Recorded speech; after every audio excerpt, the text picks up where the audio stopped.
legends, man. Once again, man. Soloman back at it again, showing love, man. Definitely, Alpha Omega event. Yeah, dope event.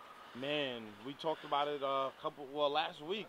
Yeah, what did I say? I just want to know what's your opinion on this Lux and Arsonal battle, and who do you have winning? Just seeing like you've been in the game with those guys for a very long time. Yeah, I think Arson's gonna wash him because Lux is trash. Okay. And that's the first time I'm hearing that one. Okay. And he don't want that smoke neither.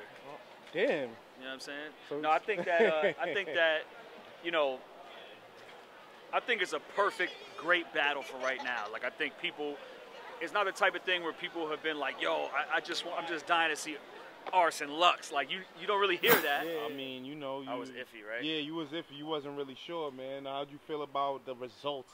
Yeah, I didn't think it was gonna go quite like that, but like earlier this afternoon, I was like, yo, I think Ars is gonna win. You know, I started thinking about it, and yeah, but I didn't think it was gonna go that. I didn't think it was gonna be that slanted like that.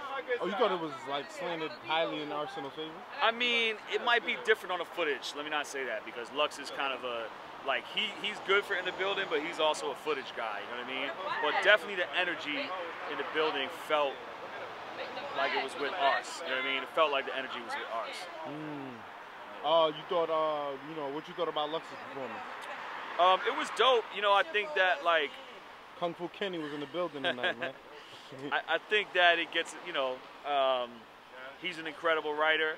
The showmanship is amazing, but if it's not all the way there, then it's like it's a big bet. You place a big bet. Hit or miss type of situation. It's a little bit hit or miss. You know what I mean? And I also think the fact that it's always something. If it's not in that pocket, then it's a scratch. Yeah.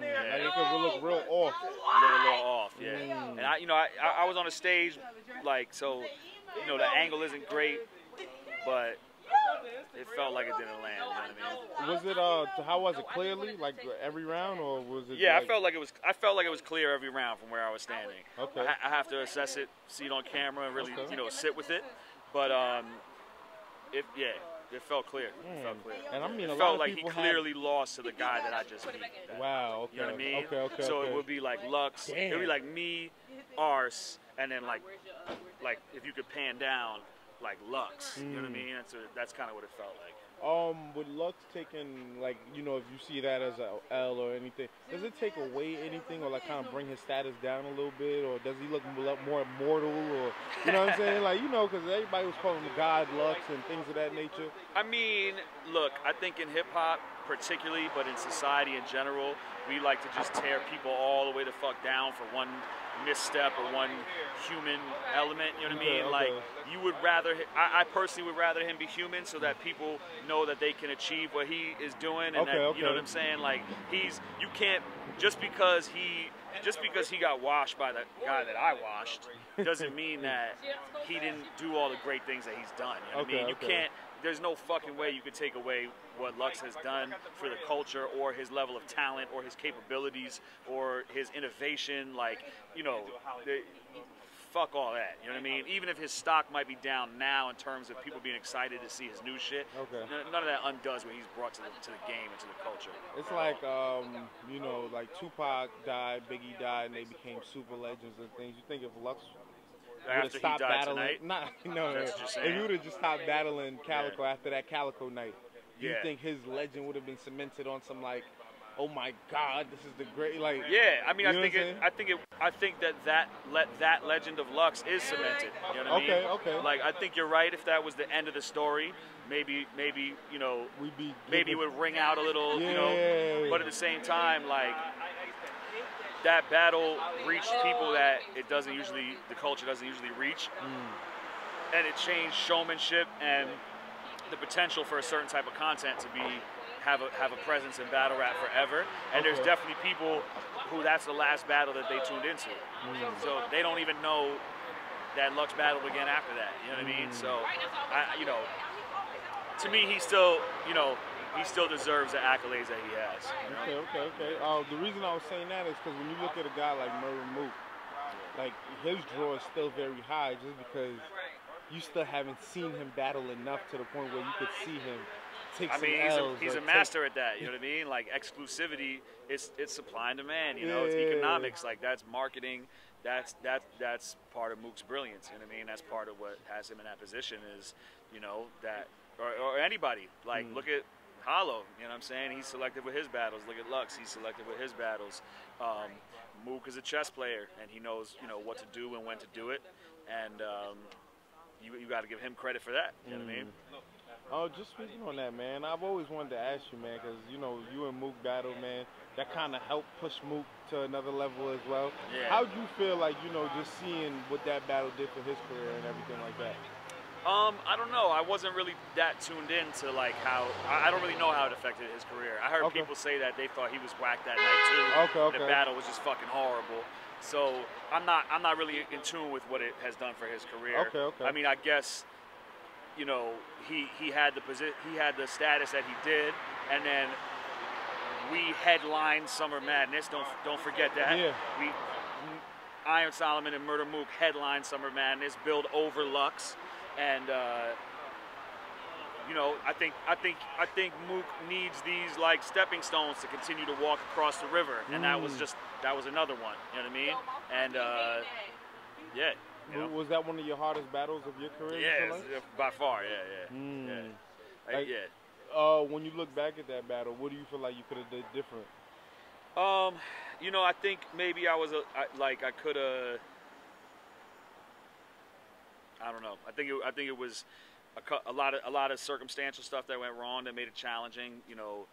Venue delays, all this stuff. Like the vision for having it be 5 rounds was to have it be like, Mook and Mills and have that vibe, but I don't think any of us were thinking about it being 7 hours behind schedule at the end of the night and an air conditioner shut off and the mood is wrong. I don't know. I think maybe the writing I had was almost there.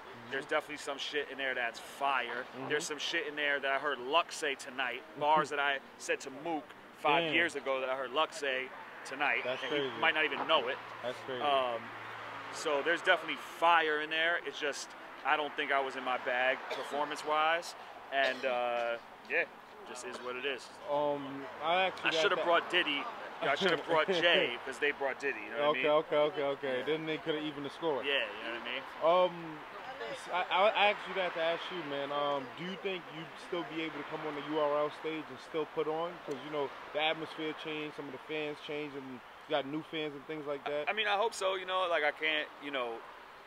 I'm somebody that always was a fan of and a participant in every single fucking realm of battle rap. You know what I mean? Like I was going to Scribble Jam and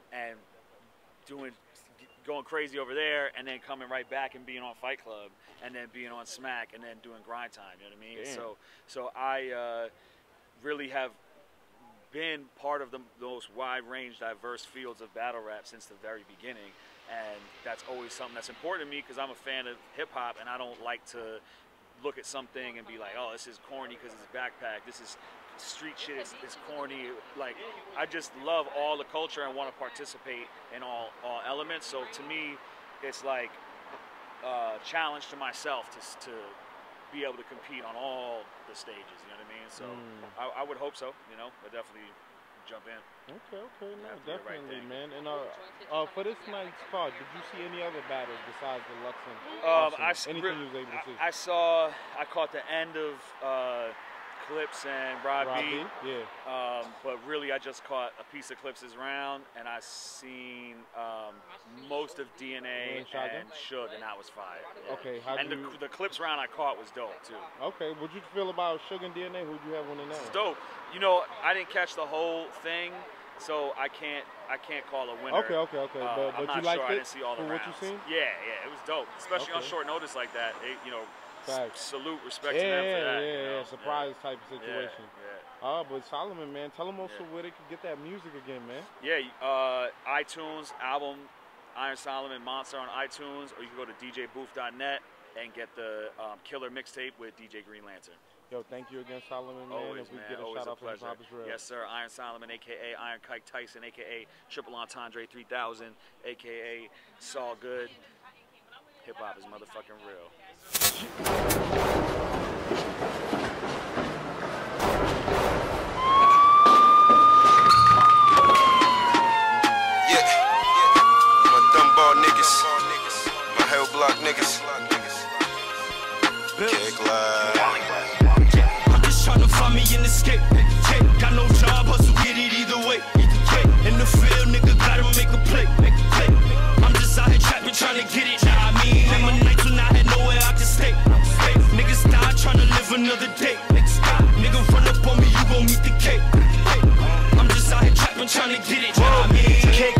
with chess and bills. Top dollar with some extra krills. Still investing with the next to bill. I'm with your bitch that she next to kill. She fuck with me cause my neck be ill.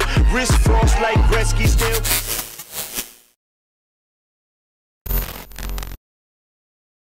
All my wrists is frost. All my